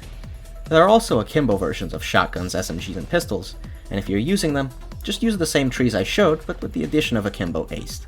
It's not necessary, but it's a cheap ammo and stability boost, so why not? Special weapons are hard to make a defined list of skills for, because they're not very similar to each other. With the combination of basic skills and weapon skills, you'll have the frame of your build. From there, you should build around your perk deck, be it taking armor skills, dodge skills, health skills, or any mix of those. After that, you're going to want to focus on your deployable skills. And lastly, you want to focus on quality of life. That's just an order I suggest. You can go and make builds in whatever order you want. Once you get experienced enough, skills will more or less fall into place in your mind, and you'll just know everything you need before you even start. I absolutely suggest trying out builds on your own, as it's one of the best parts of the game. However, if you want ideas, or if you're just lazy and want to copy, then take a look at my bi-weekly builds playlist and the 5 builds playlist. All the builds work fine on Death Sentence, so they'll also do for the lower difficulties. Most of the builds I make stray away from the norm that people play and move into more niche territories, so they aren't the most powerful things in the world. If you want meta build to last, then I suggest checking out KevKilled's build list. These builds are built to maximize potential and maintain some variety, but I will warn you about using strong builds. If you get too used to them, you may completely crumble once you try to switch off. I speak from personal experience, which is why I now play with so many different builds that I needed a mod to give me more profiles. Playing different builds will keep the game changing, and I think you'd enjoy it more that way. Let's talk about some more general gameplay in Loud. Gameplay will cycle through assault states. Without using any mods, only control is differentiated. Your assault bar will disappear to indicate that the assault is over. The other states all fall under assault, but you can feel them as they happen if you know what to look out for. It's not important to understand exactly which state of assault is happening, with the exception of Fade. Fade is the assault state when enemies are mostly thinned out. This is the perfect time for you to do objectives or prepare trades. When I say prepare trades, I mean for trading teammates out of custody. Custody is this game's timeout. If you go down enough times without using a doctor bag, you'll go into custody. One thing I do want to point out is how you go down, as there are two forms. You can get downed, and you can get incapacitated. When you go down, you'll see your gun in front of you. When you get incapacitated, your screen will turn horizontal, and you can't fight enemies anymore. After getting downed, you can get incapacitated if the enemies keep shooting you. Getting instantly incapacitated happens from tasers and cloakers, and that does not count for actual downs. You can only be traded out of custody by a teammate after an assault ends, and after your trade timer is finished. In Stealth, the only downside of killing civs is that you lose money. In Loud, every civ you kill also adds to your trade timer. Civs are also what's used to trade players out of custody. They'll be highlighted yellow, and once freed, return a teammate. Teammates are returned in the order they custodied, unless they have trade delay timers for the aforementioned civ killings. But what will you do if there's no civs left? Well, you can damage a non-special enemy, and then shout at them to dominate them. Enemies have 3 states of domination, and until they reach the final one, they can leave the state and start shooting back. I wouldn't recommend looking away until they're fully dominated. Trade them exactly the same as civilians. But what if you don't have any dominated enemies? Well, converted enemies can also be traded. After an enemy is dominated, having the Joker skill allows the player to convert the enemy to fight for you. The game will prioritize trades in order of civs, doms, and then converts. If you have none of those, then you can't trade anyone out of custody. One caveat to the trading after assault ends rule is the skill Stockholm Syndrome, which allows you to get out of custody once per heist on demand, as long as there's a hostage. I wouldn't really recommend this skill though. Spending those points on living longer is better than spending points trying to maximize what happens after you die. One skill I absolutely would recommend is Joker. Like I mentioned, you can convert enemies to fight for you. If you do get a Joker, make sure to ace partners in crime. This skill will give your converts an extremely high resistance to damage. It'll also give you speed and health boosts, so basically take it. The other convert skills aren't required, but if you want to get them, you can. If every member on your team has full convert skills, you can end up with 8 converts, and they'll basically just keep the map clear of enemies for you. Since you generally don't want to end up in custody, you want to stay alive. The key to staying alive is managing your health and armor. Like I mentioned before, health is not a freely renewable resource. Armor, however, is. Anytime your armor takes damage, it'll attempt to refill itself, but there is one important rule to understand. Your armor cannot regenerate if you're being shot at. This means that your armor will not come back during active combat, and you'll need to duck out of view for a bit to regenerate. Sometimes your armor just seems to never come back, and that's because an enemy is still targeting you somewhere, even through a wall. This is extremely annoying, and is usually caused by SWAT turrets. I can't offer much advice to deal with it, other than throwing a concussion to stop an enemy from targeting you, or asking a teammate to take the SWAT turret's attention away from you. After you stop being targeted, your armor will start to regenerate. This will take a couple seconds by default, and depends on any skills you have that may increase armor regen. The other important resource to understand is ammo. Remember at the very beginning when I told you to turn on ammo outlines? Well, here's where that comes into play. Whenever you kill or dominate an enemy, they'll drop an ammo box. The outlines will highlight them to be easier to see, but if you don't want this, you can turn off the option. Walking over these ammo boxes will refill ammo in both of your weapons simultaneously. Some weapons can't pick up ammo, like rocket launchers, and some weapons can only pick up their own ammo, like bows. Other than those categorical exceptions, every weapon will roll the ammo pickup I mentioned when I talked about weapon stats. You will need to keep track of armor and ammo at all times, but using deployables also comes down to experience. If you see that you need a health refill, consider placing a first aid kit. If your teammates have no downs left, drop them a medic bag. If your team needs ammo, then you could put down an ammo bag. One tidbit I want to mention is that you don't need to do any of those. Payday 2 may sell itself as a co-op game, but it's more similar to 4 players happening to work towards the same goal while in the same lobby. You don't actually need anyone other than yourself to finish maps. Completely ignore your teammates, leave them to die, and keep your deployables to yourself if you really wanted to. But at that point, just go play CrimeNet offline, right? At least your bots are forced to listen to you to some extent. You can press F to call someone to you and Z to tell them to stop, but people in online games either don't listen or don't care when you use these. Your bots will always listen though. How nice. You can also give them bags to carry. To be honest, playing with bots is more effective than with players 9 out of 10 times, but I don't think it's as fun. Anyway, here's some random tidbits of information you should know that I don't really know where to place. Vehicles. You'll encounter them every now and then on maps. Sometimes they can carry bags for you, but if you get creative, you can get them to carry more than their capacity.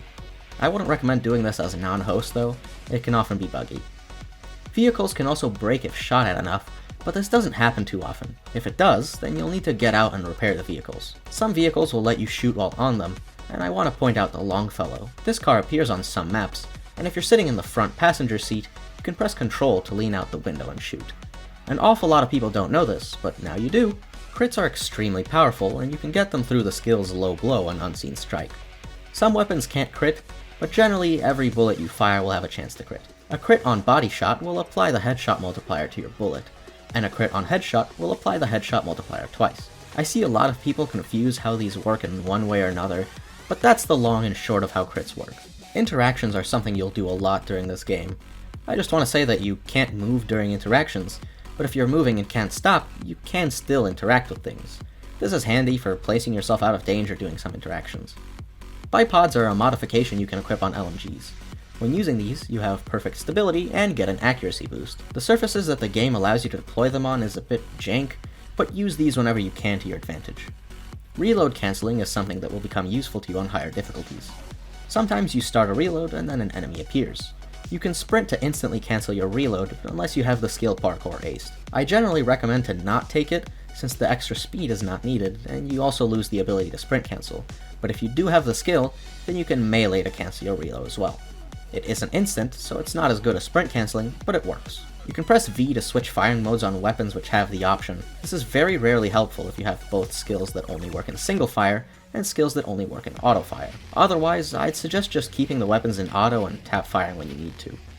If you have any non-explosive throwables, and someone on your team has the same ones, you can duplicate them by standing close together and spamming the throwable. Weapons with underbarrels count as 2 separate weapons in terms of ammo bags. So if you use the Little Friend and King Arms pistol and empty both their regular ammo and their underbarrel ammo, you'll take 400% out of ammo bags. This is kind of silly and wasteful, so try to prevent that. The skill Lock and Load Ace works on any fully automatic weapon, not just those it mentions.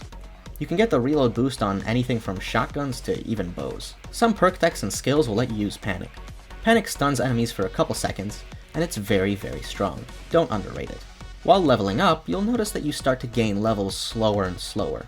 That's because the way experience is set up, level 80 is just about the midpoint. This means that to go from level 0 to level 80 takes the same amount of time as from level 80 to level 100. If you find security camera access and use it to look through cameras, you can mark enemies.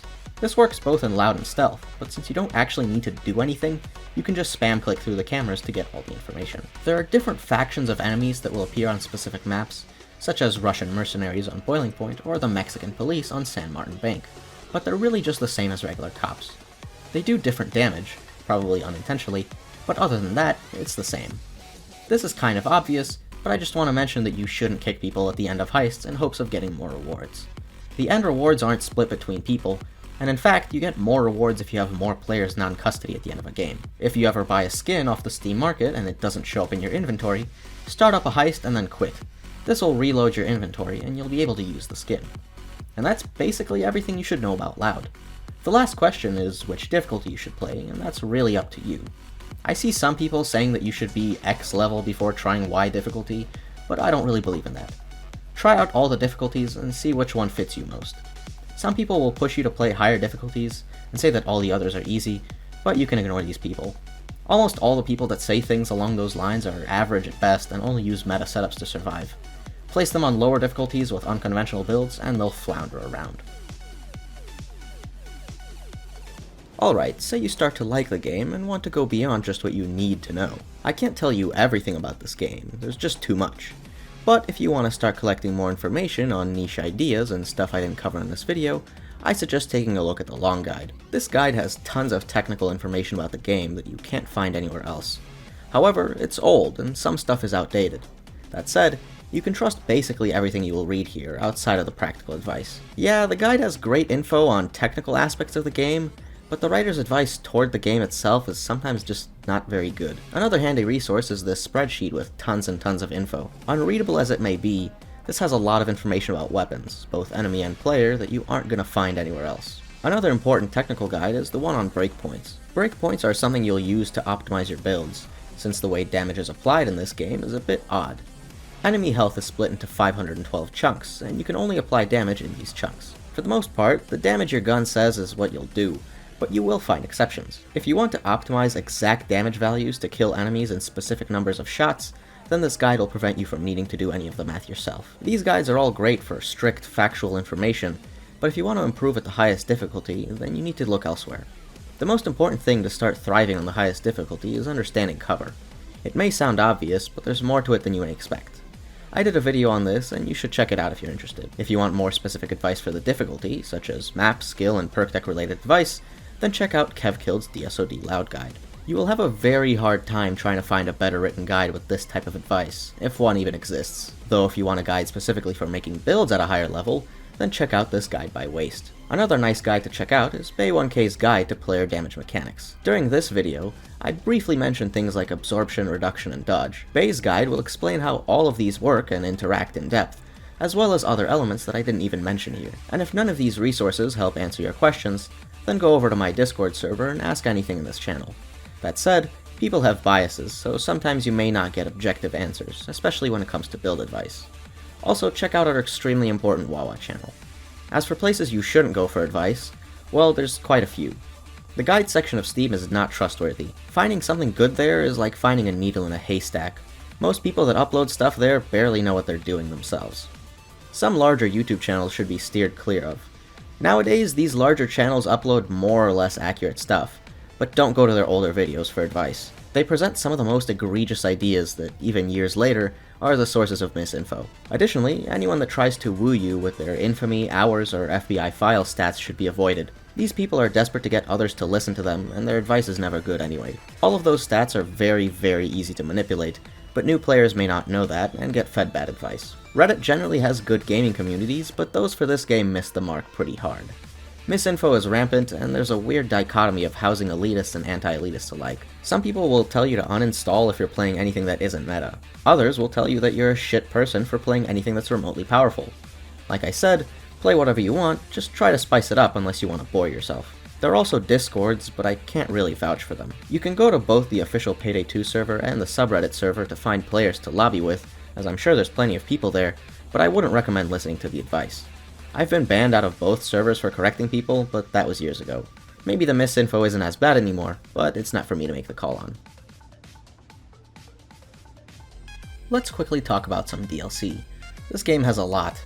Nothing is required, the base game has enough to play for hundreds of hours, and some of the strongest weapons and decks are non-DLC. That said, I absolutely recommend the Legacy Collection, as it basically comes with 95% of everything a casual player will be interested in. It goes on sale for pretty cheap, so pick it up if you can. The Legacy Collection contains all DLC up until Overkill announced they stopped development. Obviously they didn't stop development, or else that would basically be the end of this section. Any DLCs released after this point, well, to be honest, they're hard to recommend. Consider the weapon packs, but everything else is honestly not worth your money. The Death Sentence 1 Down mask, which many people consider the final goal of the game, requires you to beat every map on Death Sentence 1 Down, but not even. Any maps after Mountain Master and onwards aren't required, which I don't know if that's intentional or the devs just forgot to update the achievement. Speaking of the Death Sentence 1 Down achievement, the reason there are more people with that than the regular Death Sentence achievement is because 1 Down used to be a difficulty in itself before it split off into Death Sentence and 1 Down. Anyone who got that achievement and then never launched their game post-update kept the 1 Down achievement and didn't get the Death Sentence achievement. This question is found online so often that it's not even funny. Anyway, back to DLC. There are a couple unique ones that are tougher to find than others, and I won't be talking about cosmetic ones. There's a lot of DLCs for cosmetics in this game that aren't on the Steam store. Research and find these yourself. They aren't gameplay elements, so I won't mention them. A couple things in the game require other games to unlock, specifically Hotline Miami and Hotline Miami 2 Digital Special Edition. Just Hotline Miami unlocks masks in a melee, which is not important. However, Hotline Miami 2 Digital Special Edition is actually important. I need to specify that you need the digital special upgrade for it, not just the game. This unlocks the Sociopath deck, among some other things.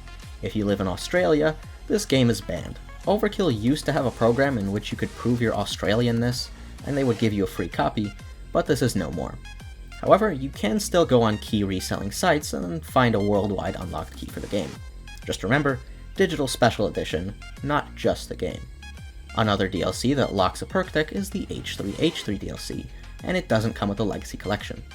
This DLC needs to be bought separately, since the money it made went to the lawsuit that H3 was dealing with at the time of that pack. A lot of people don't like H3H3 anymore, so this DLC has stigma against it. That said, the deck is interesting and the weapon is unique. The last deck that is locked behind a strange DLC is Kingpin. The Scarface character pack was pulled from shelves a couple years ago, because Overkill couldn't keep licensing his image. You can no longer buy the DLC and get the character, weapon, and most importantly, the deck. Well, for the most part. You can still find resellers with copies of the DLC, but they'll be pricey.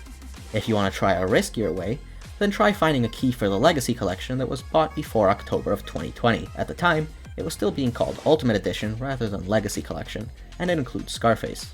However, you can also just mod it in. There's a lot of Kingpin unlockers out there, but they make a separate deck that mimics the Scarface DLC. This means they also give you the Little Friend weapon, which will proc the piracy detector and mark you as a cheater. The mod I linked, however, just replaces Leech. Since Leech was added as a free alternative to Kingpin, I see this as a sort of exchange. You lose Leech and gain Kingpin. I quickly mentioned mods at the beginning, just to explain why the game looks different in this video, but let's go more into mods now. Say you want to get some mods, but don't know where to start. There's many thousands of mods out there, but I want to suggest some basic ones. I'll have a link to every mod in a spreadsheet to check out if you don't want to go looking for their sources. One of the most common things people change is the default HUD. MUI is a mod that I use and absolutely recommend. You get the ability to move and resize basically every single HUD element to your liking. Void UI is a mod that I personally don't like the aesthetic of, but it's one of the most popular HUD mods out there. It's not as configurable as MUI, but it certainly has a lot of options. Sora's HUD is an interesting take on the default HUD. It's very unique, but also not my style. The Hotline Miami HUD is a very popular one, and on top of just redoing a lot of the HUD, it adds a nice combo counter. Since Payday 2 has collabs with Hotline, fans of both games will appreciate this one. Payday the Heist HUD is a throwback to the first Payday. The HUD itself is more grimy, if that's a good word to describe it. It completely changes the feel of the game through just the HUD. Finally, I want to mention Noob HUD. Unlike the other HUDs I've mentioned, Noob HUD is not very popular. However, if you want a no bullshit HUD to just show you what you need loud and clear, it's hard to find anything louder than this one. Those were a couple HUDs that changed the aesthetic, but another common type of HUD is the InfoHUD. These show a lot of information that the default HUD doesn't, such as timers and health bars. Let's start with Poco HUD, which, just like MUI, is my personal choice. Very configurable and informative, I've loved this one from the beginning. However, it's one of the oldest mods in this list, and unlike everything else, it can't be configured through the mod options. Poco HUD has its own menu which you reach by pressing backspace. You can configure whatever you want here, but please for the love of God turn off chat alerts, or at least set them to not broadcast publicly. No one likes the chat being filled with random spam. Next up is Vanilla HUD Plus, which is probably the single most popular info HUD out there. If you don't like circles but do like squares, this one will probably be for you. A lot of the features are toggleable and movable, just like any HUD. Hollow Info is a lightweight info HUD, and because of that, it doesn't show as much info as other mods. However, I find this one to be really nice as a sort of support mod to other HUDs. On the other end of the spectrum exists Warframe HUD. This info HUD is very in your face, but it's hard to deny that it's well made. There are obviously a lot of other HUD related mods out there, so feel free to look for what truly suits you. I just wanted to give a list of popular and also high quality HUDs, which is why something like Wolf HUD isn't mentioned. Wolf HUD, despite being super popular, is a horribly outdated, buggy HUD that comes with tons of what can only be called bloatware.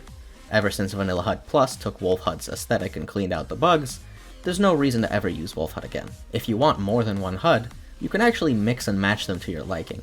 However, you'll need to configure the HUDs such that they don't conflict with each other, or else you'll be crashing. If you want some less invasive mods, then I'd suggest some quality of life stuff. These will give some nice changes to the game that either should be in the base game, or improve certain elements. Let's start with lobby player info. This game shows nearly no information about your team, so aside from seeing what guns, deployables, and throwables they're bringing, you're more and less completely in the dark. Lobby player info shows the perk deck and skills that your team is bringing. A very handy mod that should come with the game by default. Drag and drop inventory is another mod that will have you scratching your head as to why it doesn't exist by default. This mod is super handy for inventory organization, and I think you can imagine why. More weapon stats is a mod that shows the hidden stats on weapons. If you want to save yourself a trip to the wiki every time you want to know the pickup rate of a gun, get your hands on this mod. The settings that you get when hosting a lobby are quite limited and dated, and lobby settings fixes that. You get a lot more options, and also a really handy option for myself to limit how many team AI I brought with you. I'm often lazy to go botless when I host, but having 3 bots is too strong for my tastes. I set it to a single bot and play until people join me. Cellar is a mod that there's really no reason to not install. It corrects some failings of the developers and ends up improving frame rates on some maps. You don't have to download this one, but why not? Responsive responders and actually audible cops are a nice combo which can help immerse you in the game. There's a lot of police voice lines in the game that literally just don't play. Who really knows why, but give these mods a go. I have to break a secret to you though, and that's the fact that I usually play with the game muted and some podcasts going in the background or something, so these mods aren't for me.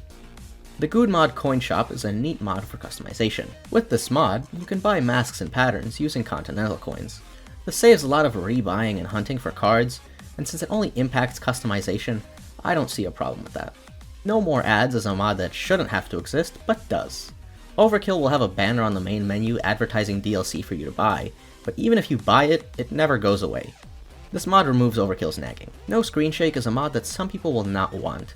I can see how Screen Shake could make the game more immersive, but personally, I just get a headache from all the shaking. Ever since I found out this mod exists, I never even considered going back. A lot of people believe this mod makes recoil disappear, but I can assure you it changes nothing about weapon control. The visual screen shake goes away, and nothing else. Perfect View Model is a mod that could interest some people. If you ever feel like a gun is too close to you, or angled weirdly, this mod will let you move your guns all over the screen. You can use it to make small improvements, or you can use it to make whatever this is. However, just know that this mod requires beardlib to work, so just go to the mod page dependencies and get it from there. This game has options to lower or increase the amount of bodies that pile up, but there isn't an option to just remove them. I don't really like that bodies just lay there until they go away, and low violence mode cleans them as they die. Cheater Kicker will do just what you think it does. It scans through the mod list of players that join and will alert you if they're using anything suspicious. It's not foolproof, but this mod deals with basically every cheater that joins you. Map-based optimizations, like Cellar, is a mod that there's little reason to not install. It improves your performance on maps by fixing developer oversights. Clicking on a player's name in lobby will bring you to their FBI files page, and although there's some nice information here, you often just want to check someone's Steam profile. Steam profile redirection does just that. You may have noticed a lot of mods in the quality of life category fix stuff that Overkill made mistakes on. The next category is just fixes, and we might as well start with the aptly named The Fixes. This mod simply corrects a bunch of bugs in the game. Simple enough. Crime Nut Performance Improvement fixes the strange freezes that you may experience while looking for lobbies. I don't know what causes the freezes, but I know that I haven't seen them since installing this mod. Client-sided blankets is a weirdly specific mod that only impacts a single map. On Lab Rats, there exist blankets onto which you can jump. As host, no big deal, just jump. As client, different story. Sometimes you survive, sometimes you take lethal fall damage. If you want to remove that sometimes lethal fall damage, this mod works for that. The mod Visual Fixes is like The Fixes, but for visual bugs. Mistakes left by Overkill on textures and such are repaired by this mod.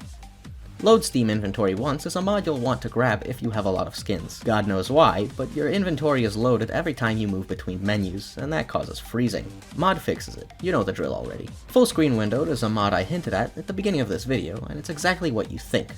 There's no full screen windowed mode in this game by default, and if you don't want to pay for any external programs, this is an easy solution. Lastly, we have Anti-Crash. There are so many ways to crash in this game, and Anti-Crash will lighten the load. Those are the simple mods that I recommend if you want to start out, but if you want to look more in depth, then the rest of my mod list is available in that spreadsheet too. You may start looking through those to find more niche stuff, but you can also just go to the Mod Workshop site and start scrolling. I do want to mention that mods will take a toll on your performance, but there are ways to remedy that. There are tons of ways to improve your game performance, and if you don't have a beast PC, I suggest checking out Hagen's Guide to Optimization. If you want to squeeze more frames out of your game, this is the way. I can even get Payday 2 to run pretty well on my laptop using this guide, and my laptop literally turns off the moment power is unplugged because of how old and shitty it is. There is another downside to using mods that is worth mentioning, and that's the fact that some players are afraid of them. It's not common, but you can sometimes be kicked by players who believe all mods are cheats. Not a whole lot of advice I can offer there. I did mention crashes for mods, but the game will crash by itself too. I want to give a little bit of tech support for some common issues. If your game crashes, you're going to want to check your crash log. As I explained before, to reach the renderer settings, you're going to have to press Windows R and then type this. From there go to Local and then Payday 2. However, if you're lazy like I am, you can download a crash reader.